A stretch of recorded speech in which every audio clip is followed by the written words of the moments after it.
Welcome to the Cheerful Soundman podcast. I'm Eric Lenaspunt, the Cheerful Soundman, here in Gainesville, Florida, at the Vivid Sky Productions headquarters. Today, we're talking about working and living in the event industry. So today's topic is going to be planning a festival, kind of from start to finish, all the major points or things you have to do. So I'll touch a little bit on both the production aspects of things, but actually this one's going to be more so for people wanting to start or produce a festival. So a little more, it'll bridge a little more than normal, a little broader focus. So as you know, festivals have become increasingly popular over the last several years. There's everything from, you see massive festivals like EDC Orlando just had, a couple 100,000 people over a weekend. Down to we do Reggae Rise Up in Florida here, as well as they've got some other locations, 16, 17,000 people, all the way down to we do a lot of festivals that are 1,000 people or even 2,000 people. So it's actually a very broad range when we say festival. So really, festival just means multiple artists and more things going on typically. So not just a stage and an artist, right? That's just a kind of a traditional concert. But you typically have vendors, food vendors, might be some other activities for people as well. And then typically, they're not always 2 day. There's a lot of 1 day festivals, but a lot of times they're 2, maybe even 3 days. And then there's also a whole nother genre of camping festivals. Like we have, we are blessed to live very close to Spirit of Swanee Park in Florida, where they do Halloween, as well as we did Resonate this year up there. Lots of great festivals there, beautiful campgrounds, beautiful grounds in general. And those tend to be very eclectic festivals. There's, what's the other big ones? Electric Forest up north is a massive one where they, paint the whole forest with lights and lasers and all sorts of cool stuff, have, sets in the middle of the woods. But the last several years, what we've really seen is a big trend towards themed festivals and a lot of EDM festivals. EDM's electronic music has been really kind of taken over the festival scene for the most part. Again, there's still some great reggae festivals, some great country festivals that we've been involved with, rock festivals. Welcome to Rockville is also close here in Florida, over in Daytona. So yeah, lots of cool festivals. And what I think people don't understand a lot of times is I've talked to people, I've talked to either young promoters or event professionals that are trying to get a festival going or trying to be involved in a startup festival. We see a lot of those kind of pop up. A lot of times we're involved in those conversations initially because they're looking for our expertise to help them create this thing out of nothing. And there's a whole lot of things to consider, and it's actually quite a daunting task. So putting together a concert, first of all, if you're looking to promote or put together a concert, and again, I feel like this is relevant for event professionals because a lot of times when I talk to folks, I myself we do promoting, I own a club as well. And they're kind of just naturally adjacent things that a lot of us that work in production start to get interested in. We tend to only see the upside of promotion. I will say that. We say, oh, this promoter made so much money tonight. The show was packed and the bar was doing great and all this stuff. Unfortunately, what we don't, a lot of times we don't register the ugly truth of the downside of for every promoter that's successful, there's 30 or 40 that have absolutely lost their life savings or over leveraged themselves or gone into massive amounts of debt, trying to put on shows or grab a quick buck. We've worked with promoters that I'm pretty sure are in jail now for various fraud issues related to their shows, to their events. So it is something, and that's kind of why I hit on my first couple points. One is establishing your core audience. So what type of festival are you putting on? So for me, if I were putting on a festival today, I'd be looking at we're in Gainesville, Florida, and we have an office in Tallahassee, Florida. If we were doing a local one, be looking for stuff that really attracts college students, because that's our market. We have 60, 70,000 college students here at the University of Florida, maybe even more than that. A lot of kids. And that's why our market has focused so much on EDM, because we have, that's the thing that's the most popular. When I was in college, it was punk and ska and some other things that were very popular. There were a lot of grunge bands still hanging around, and those were the more popular things. The Harvest Festival here in Gainesville for years was a very eclectic festival, but had a lot of grunge and rock stuff. So it just kind of goes with your core audience, what they're into. And that kind of goes along with point number 2, which is location. So choosing your location. Location could actually be one of the hardest ones because you have to find a place that works within your budget first and foremost, but also works demographically. So like for instance, the performing arts theater that does all the classical music and things like that is not going to work for my EDM college show. So I have to find a place that fits well. A lot of times you can find big properties that somebody is willing to rent and partner with you on. We did this for a country show a couple years ago with a lot of acreage, but then the problems can arise there when you have neighbors to the property that aren't used to having, thousands of people and cars and traffic and 2-lane country roads blocked and all those type of things. So it can be quite challenging. And we've seen that with a couple of festivals that we've worked with over the last couple of years too, is just the logistics challenges of certain sites. So I actually, when I'm talking to promoters, I generally steer them towards a couple different venues. One of them is Orlando Amphitheater in Orlando, because it's the infrastructure is all there. You have big fields. They have a big amphitheater metal structure we can hang all the production from. It reduces a lot of the costs there. But in general, it's just when you're trying to build a site from scratch, especially as you go bigger, as you're trying to build a site from scratch, there's a lot of cost and logistics and things to think about that you didn't know. And there's just so many challenges that arise versus using a venue that's a little more ready-made. I hear promoters complain sometime about some of the venues, and like Swanee can be very expensive to produce a show at because of their internal costs. But the flip side of that is it's expensive for a reason. It's ready built out, and there's already camping and hookups, and you can sell those camping upgrades, and there's all the different things you can do as a promoter. So while it seems at face value more expensive, a lot of times it can be the same or even cheaper for these venues because, again, the infrastructure is already there. You're not having to bring in as many generators. Like, they have power everywhere out there. So you don't have, tens of thousands of dollars worth of generator expenses, plus the possible failures that go along with generators regularly. So there are so many perks to having a site that's ready to go. Again, you have to be well funded for those type of things though. Otherwise, you're looking at more grassroots type of scenarios, like where we have a warehouse here in town that we've done shows at, and we're looking at doing kind of a mini 2-day festival maybe next year. And that would be a situation where we build out all the infrastructure there. It's literally just a parking lot behind a warehouse. So it kind of varies. With that, the next one, which really ties in with that one with your location, is your budget. Your budget is going to be really, really important. What I would recommend for that, if you're new to this, is work with a talent buyer, because the talent buyers typically will have a template. They don't like to share those templates necessarily, but they'll help you build it out if you're using them as your talent buyer. But you just you can also make one yourself. You just put all your categories of expenses onto a sheet. We use Google Sheets or Excel forms or whatever, and we calculate it all. We have modifiers and money signs, and then it tells you at the bottom, here's how much I'm going to spend. And so then here's where my ticket prices and quantities need to be from there. So again, this is a process that you're not going to just do this out of the blue. Get someone like ourselves or someone who's done it before to help you with that process if you're new to the process. And what that is it's basically a projected P&L for your show, profit and loss, to determine, does it make sense? Do I have to sell 5,000 tickets to this show for the money to make sense? Because if that's the case, and I'm only have a 3,500 person venue, clearly I'm not, that doesn't make sense, right? So I either need to look at less expensive artists, a less expensive venue, or scrapping the whole idea and doing something different. So budget is, of course, key. And I recommend for people that, not that we always follow this, but I recommend for people that you try to make your numbers make sense at 2/3 capacity, something like that. Like, don't assume automatically that you're going to sell out. Because sometimes we've had it at our club. We've had it many times where we thought we had an absolute banger lineup, and people gave us feedback that it was a banger lineup. The pricing was right, all that.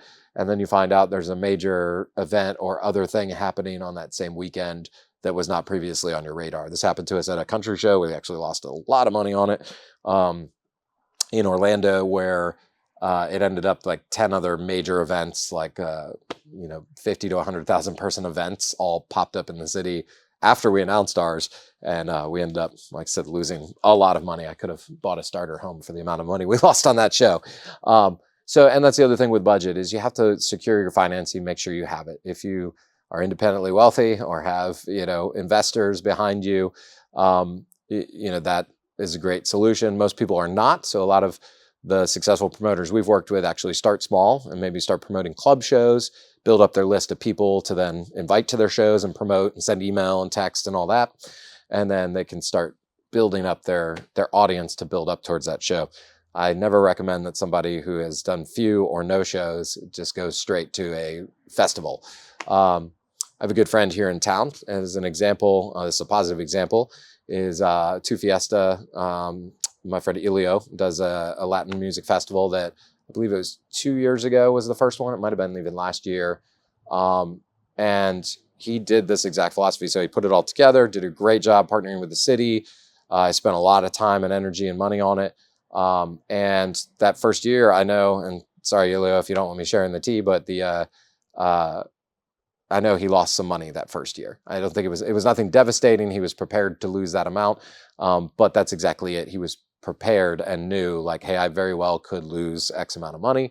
And, but I'm okay with that because I'm investing in this being a multi-year thing.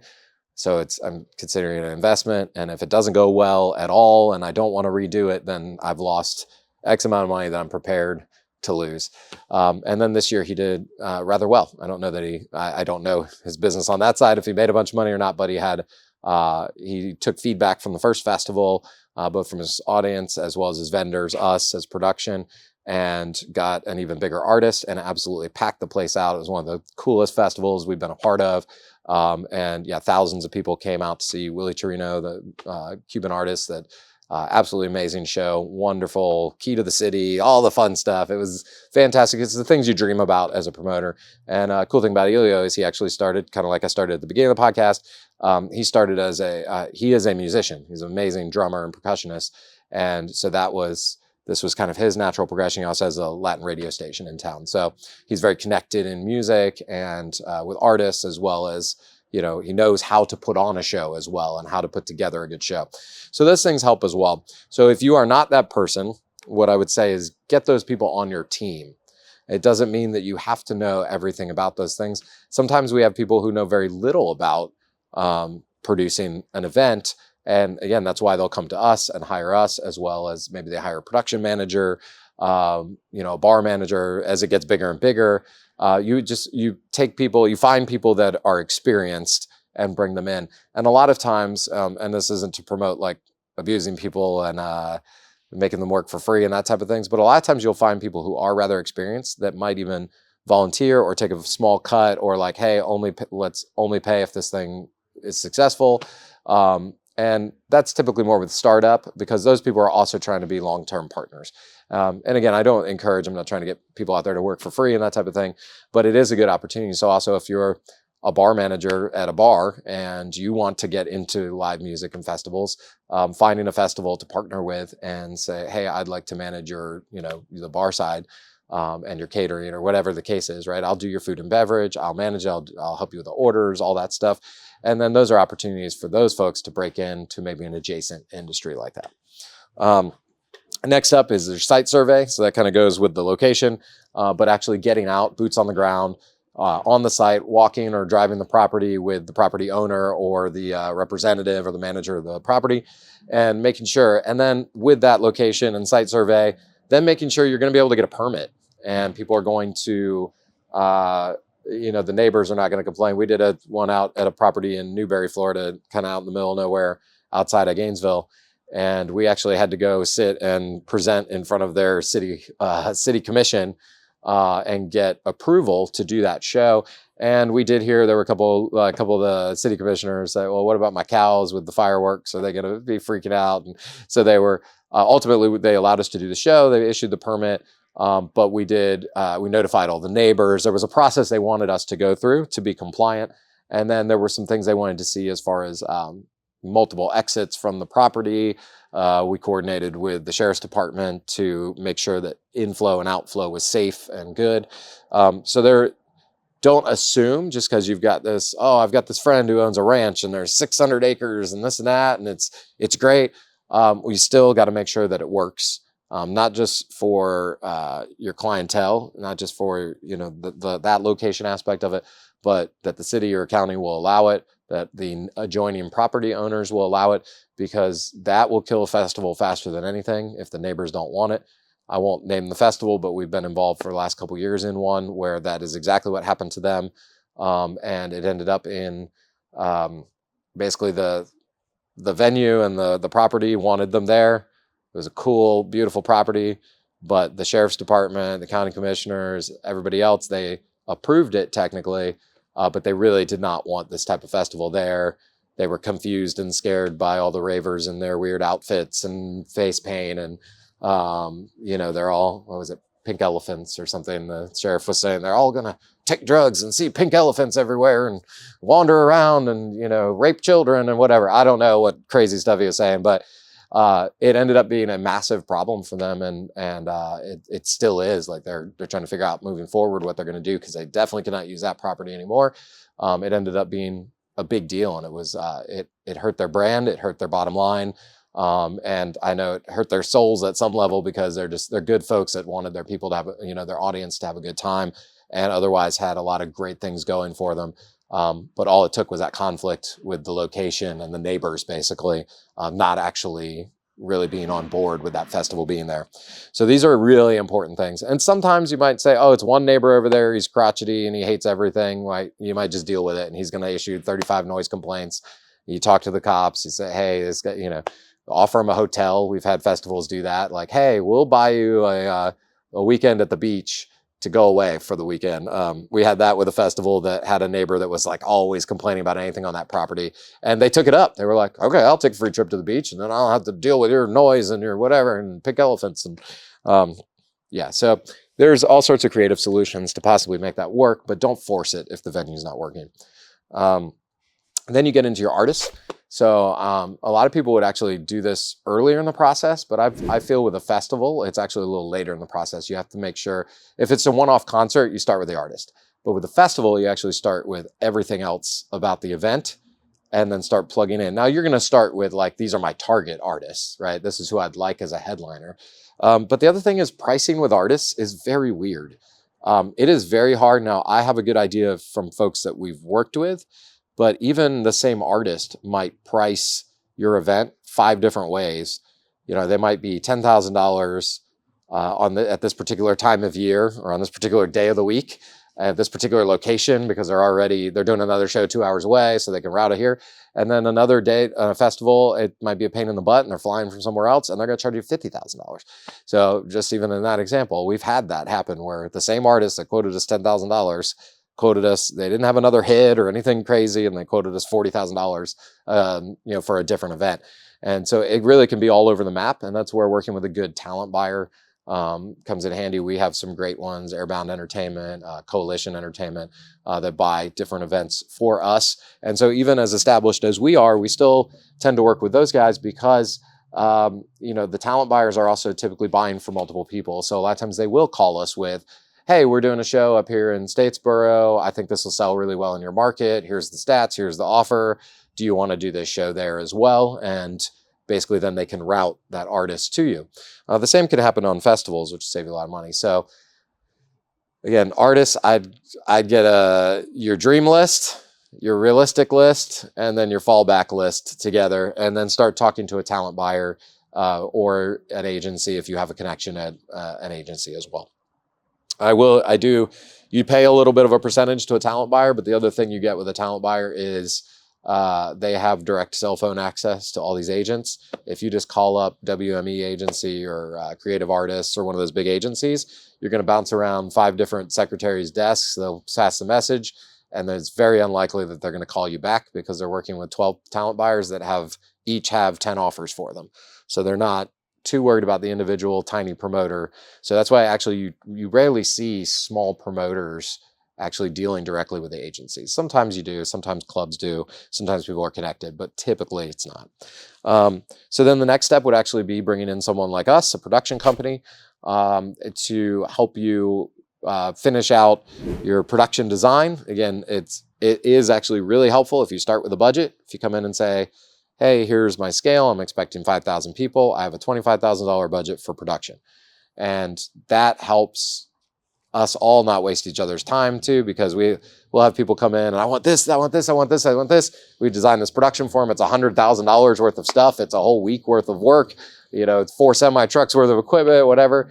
And then they come back and they're like, well, I have $20,000. So, okay, that's fine. We can do something for significantly less. But it just changes the scale of what we can do.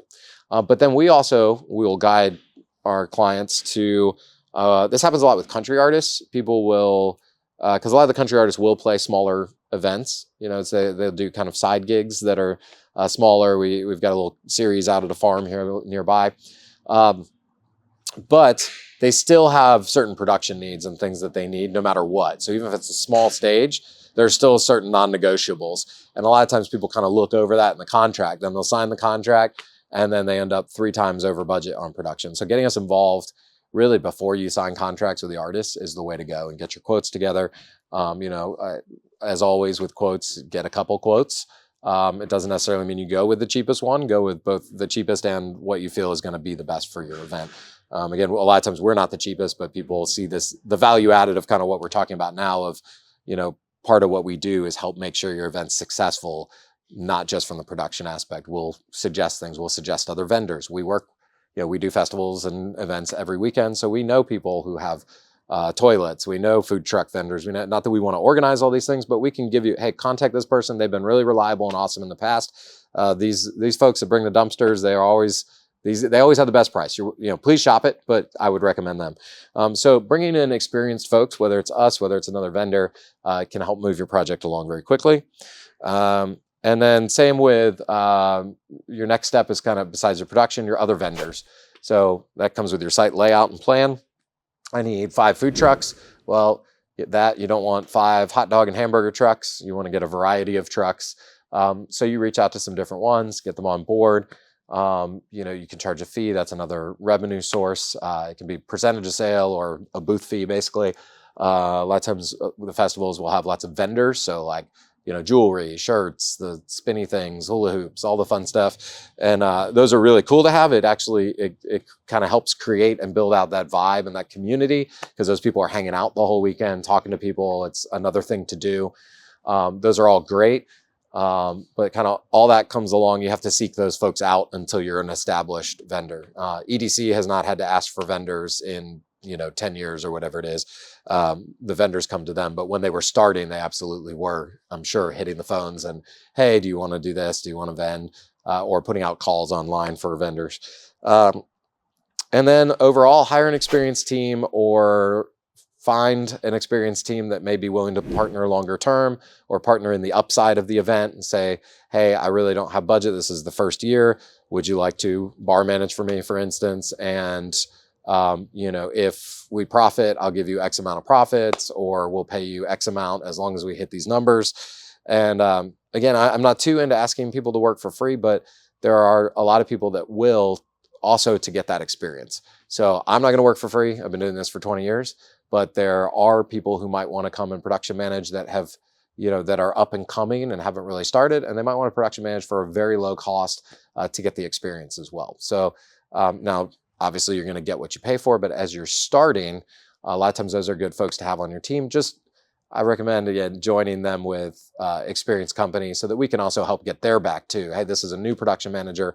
They've only done this a couple times, or they've always been a lighting person. They've never production managed. We can kind of help make sure too that they don't miss anything in the process as well. And then I won't get into all the nitty gritty of executing the show, but basically execute the show, get all the vendors out, create your schedule is a big one. And your schedule is not just the day of schedule. It's staggering in when everything comes in. So in a festival, you need everything from, again, toilets to food trucks. So it's really, again, getting an experienced person to look through and try to have as little overlap as possible, because it's the worst. Sometimes they're late and it happens anyway, but it's the worst when you have the toilet folks, the dumpster folks, the food trucks, the generator guy, they all show up at the same time. And there's only one road in and out. and they all have to kind of cross each other, and it becomes a massive mess. It becomes a big thing where you lose your time and resources trying to go out there and direct traffic and get everybody set. They start getting frustrated with each other. They start falling behind. And a lot of that just is oftentimes just scheduling and staggering out that schedule. And then make sure you pay everybody. Again, that kind of goes back to the budget. Don't count on ticket sales alone to pay for everything. So you need these other revenue streams, but also count on what are you going to do if you sell almost no tickets and it bombs. You have to make sure you're able to pay everybody. Otherwise, again, those are the things that get people put in jail for fraud or get you sued or, and get you banned from the industry. We know several promoters that talent buyers won't take their calls, agencies won't take their calls, and they will never work again because they didn't pay an artist or they didn't pay production companies. When we don't get paid, guess who we talk to regularly? Talent buyers, other promoters, and not that we're out flapping our lips like talking crap about everybody, but if somebody asks, hey, what about so-and-so promoter? You go, well, be careful. They still have a pretty big outstanding balance. And so those type of things, they get around. So you want to try to make sure that you get that paid, or if for whatever reason you find yourself in a terrible situation, you are communicating at every moment. I've been there as well. I've been stretched thin and difficult to pay things over the years, being in business. And the biggest thing is communicate, make sure that they know, hey, I am good for it. I am paying for it. Here's the plan. And then follow through with that plan. Let's see. And then clean up of the show. So clean it up, same deal. Schedule is very important on cleanup. Because like you can't have, if your stage came from one vendor and your production came from another, you're not necessarily going to have them all there at the same time. They're going to be all on top of each other, and really production needs to get out of the way. So you talk to your production company, how long do you need to get all your stuff cleared off the stage? You say, oh, it's going to take us about 4 hours to load out with this many people. So I'd recommend we're going to start at midnight, or we're going to start at 9 a.m., let's say. So let's have the stage guy here at noon to start doing his stuff, and then we'll be done all about the same time. So there's lots of ways you can do that. And then, the biggest one is make $1 gazillion. You know, that's what every promoter wants. That's what every promoter does. It's actually extremely hard. Again, I'll cap this whole thing by going back to what I said in the beginning of it's extremely hard, and people see the upside. It's almost like, it really is gambling in a lot of ways. And same with gambling. Everybody sees the guy who just hit big at blackjack, but they don't see, the 50 other people, or we choose not to see the 50 other people that all just sold their wedding rings at the pawn shop to keep playing. So for every big winner, there's 30 losers in it. And, you don't want to be on that side of things, and you don't want to find yourself, with your life savings gone. Or I've got a friend who promoted several shows, and he's got like 3 HELOCs on his house now. Like he's like triple mortgaged his house to pay all those bills. I commend him. He's a man of his word. He got it taken care of and got his bills paid, but now he's paying triple on his house basically for the next 20 years or whatever, or until he comes into some other money. And all because he took too big of a risk in his first year doing his festival. So yeah, those are the kind of the ins and outs of putting on a festival. I actually kind of hope I scared you off of it, unless you're just super passionate about it and well-funded, or have some friends with some cheddar. If you've got good friends that are into it and have disposable income, but again, I hope that people, as they do this, feel an obligation to not lose their friends' money or their investors' money, because we see that a lot too. People take on investors and friends. And I just really, even if you're not a great person, it still feels terrible to lose other people's money, especially when you painted a picture that it was going to be so great and everybody was going to be Scrooge McDucking into the coins together. It really is best for everybody not to get yourself into those situations. So good luck. Call us at Vivid Sky Productions if you need production help or any guidance. Get in touch, or wherever you are, if you're somewhere else, find your local professionals. Chat with them. Most of us are willing to at least have a chat with you. We don't want to give you 1,000 pieces of free advice without you hiring us, but most of us will give you 10 minutes of chat time in hopes of also showing you that we can help you and earn your business. So good luck. Hope to see you at a festival soon.